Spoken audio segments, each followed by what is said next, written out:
Yeah, right now, day to day, I'm just trying to keep myself occupied. My family's in town, so we're just hanging out a bunch. I'm able to see my mom first time in like a couple months, so just doing that. But yeah, probably day of the draft, I'll be all over the place, nervous, excited, so just trying to keep myself busy right now.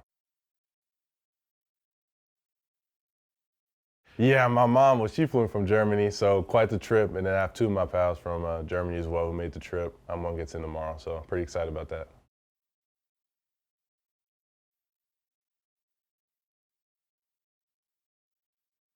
Yeah, so grew up in Germany, so that was like home for me. Didn't know anything else. Was a basketball player over there, and dad had football always in my mind, so that was always something I wanted to play. Finally was able to make it over in 2016 and start my football journey and was excited. Started D lineman, didn't like that too much. It was just like hard to like piece that together from basketball. So I Wait, I switched. thought you started as a quarterback. I was like 2 weeks. I never say that like officially, but it was like 2 weeks. I never threw a ball once. I was like terrified because I didn't know anything about football, and that's all I knew from my dad was the quarterback position.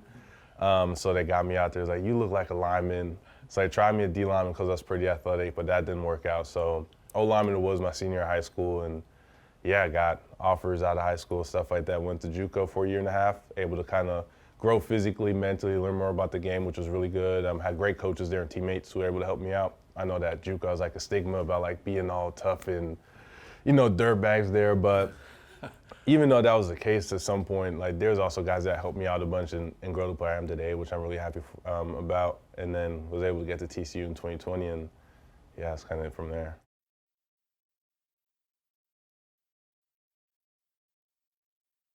Yeah, I think it was probably the biggest step I've taken. When I first got here, I had guys like Andrew Coker, Steve Avila, Wes Harris at the time too, that were able to kind of welcome me into the O-line room and really help me grow and learn more about the game. Like I said, I didn't know a bunch about the game at that point, and those were guys that already had a bunch of playing experience that played for most of their life, and they were, I was grateful and fortunate enough to have those guys in my room to help me out and learn. And I had Coach Anderson at the time who knew a bunch about the game, has a ton of experience with TCU and football in general, and taught me a bunch about, how to dissect defenses, learn more about offensive line.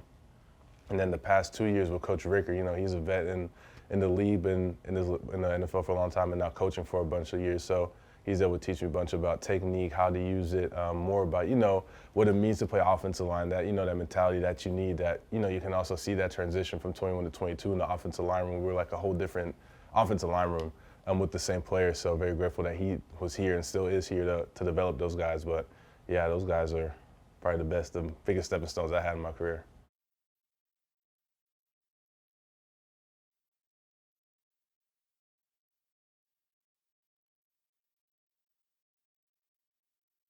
What's that been like? That's right. So yeah, first week after the season, I probably just took a week off and went to rehab obviously for some stuff I had to, but then kind of took the week off and got my mind back and my body back a little bit, and then went out to training in Frisco Sports Academy, which they are kind of continued with the rehab, and then started training for the Senior Bowl, which that was more O-line focused.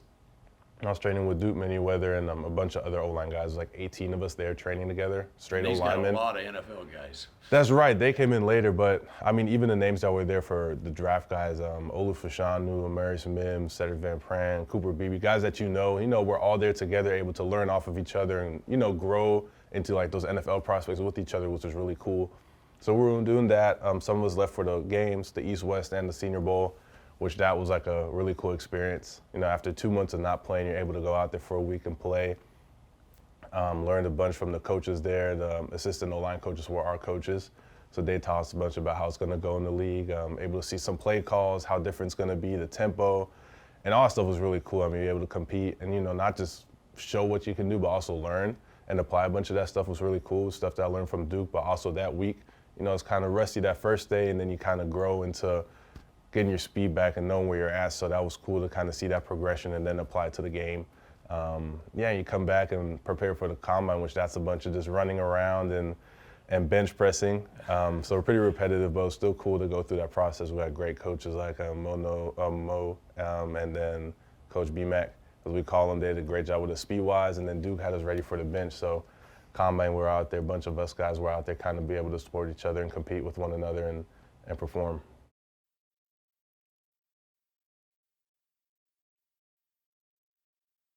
40 with what I think it was a 34, 35 vertical Yes, and a sir. 9.7 broad jump.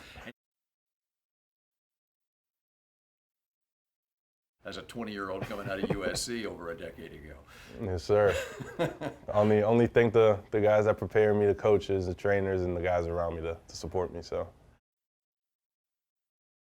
Hey, Yes, sir. what was that like? And you got to meet the offensive line coach, Mike Solari, too. Yeah, I mean, that was great. Local day, so a bunch of other guys were there that I already know, and so we were able to kind of see their facilities, which are amazing. Meet Mike Solari, which he's a great coach. He led our pro day too. So be able to see how he coached first, and now we got into the film room and saw how he coaches things, how he, kind of his mind works is amazing. You know, a bunch of experience. You can see it too when he tries to teach you stuff. Coach Jin Young, his assistant coach too, did a great job, and was really excited to be there.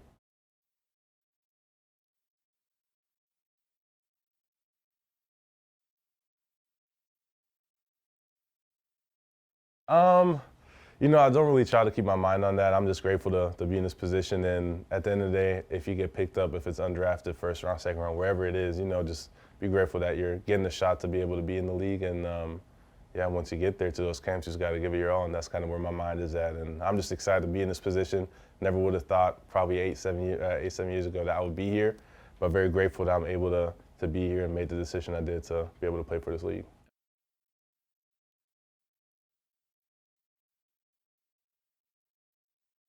Second round pick last year, right? And the success that he had.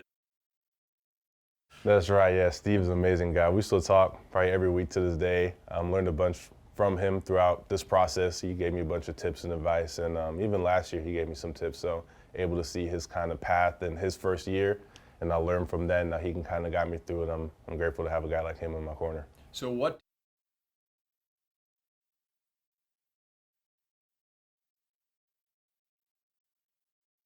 Yeah, first and foremost, I'll tell him that I'm a great competitor.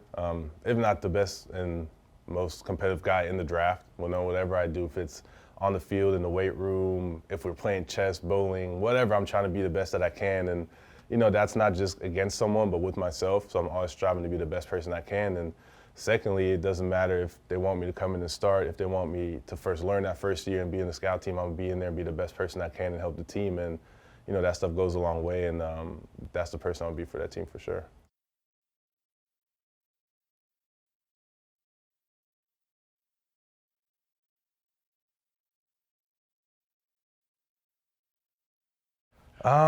You know, I don't really know about that stuff. I hear that stuff all the time about people tell me I started late and your ceiling is high, but at the end of the day, I'm just focusing on getting one step better every day, and wherever that takes me is wherever it takes me, and hopefully that takes me to a long career in the NFL where I'm very successful, but at this point, I'm just trying to be the best player I can be. So tomorrow is going to be at my sister's house, his family, and my close friends from Germany watching the first round, cheering on the guys that, you know and I grew to be friends with over this past a few months. And then second day, we'll be at a little rented out house, some close family. My coaches will be there, some people off the staff at TCU will be able to watch it and just have a good time with them. We'll see, hopefully, yep. What would it be like for you? I mean, you hood in Yep. the last part of it anyway. Played That's at right. TCU. What would it mean? Yeah, I mean, I think Right any alongside team. Tyler Smith on the left side of the. Yeah, that would be amazing. You know, I never really was the biggest Dallas fan. Obviously, they're a great team. I never had a favorite team like that, but still being able to be on a team where you know how it works, you know how I trained there over the past couple of months and being able to see their facilities and how they operate. The people that are there, be an honor to play for them, to play for a guy like Solari and be able to go and earn a spot. Yeah. Do you,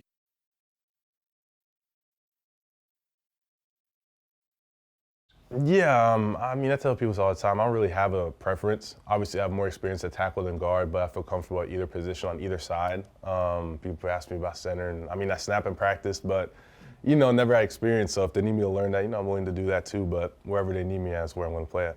and if the Mavericks need you, you're If they willing. need They need an someone, enforcer in the middle in this playoff series against the Clippers. they can give me a call. I'm always there for a little 10-day.